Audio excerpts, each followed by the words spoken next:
This is the culmination of years worth of investigations into several different allegations against the university, starting in 2017 with the pay-to-play investigation into college basketball.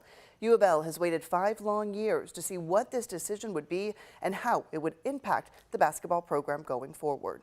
Here's the decision the IARP handed down. So there is no postseason ban for the Cards.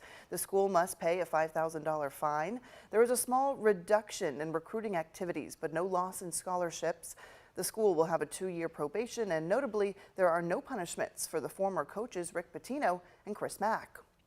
And it is our top story right here at 4 o'clock. We do have team coverage. Sports Director Ken Spencer breaking down how the board came to this decision.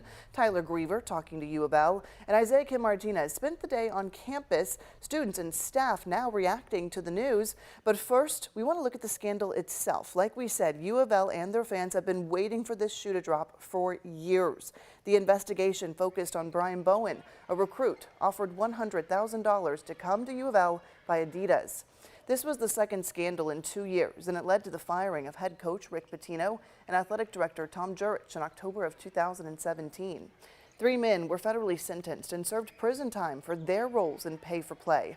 Adidas executive James Gatto, business manager Christian Dawkins, and amateur league director Merle Code. So Ken, from what we've seen of these punishments so far, they're a lot lighter probably than many people expected. How'd the board come to this decision? Yeah, the IARP says coming to this decision they came to today, they did not want to punish current student athletes. That being said, the IARP didn't come to their decision because of the ever-changing landscape in college athletics, such as NIL, and the fact the NCAA has gone away from handing out postseason bans. They use the same rules and protocols that were in place when this case began in the fall of 2017.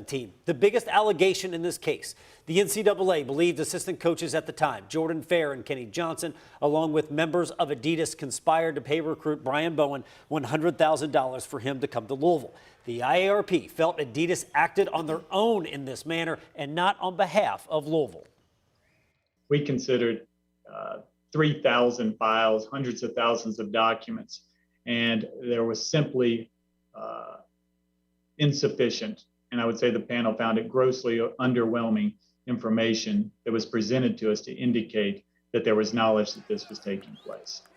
Now, in terms of Rick Pitino, and we're going to hear from him in just a few minutes, the IARP says he didn't receive a violation given that he promoted an atmosphere of compliance. Now, the IARP also says since Louisville was a repeat offender pertaining to the sex scandal, that case was considered when coming down with this ruling and did take into account the university made sweeping changes in order to move forward. Okay, we know U of L leaders, staff, students, everybody just ready to move forward, ready to put all of this behind them. Yeah, no, you're 100% absolutely right. It's been a long 5 years for Louisville men's basketball hoops as they have waited for this decision to drop.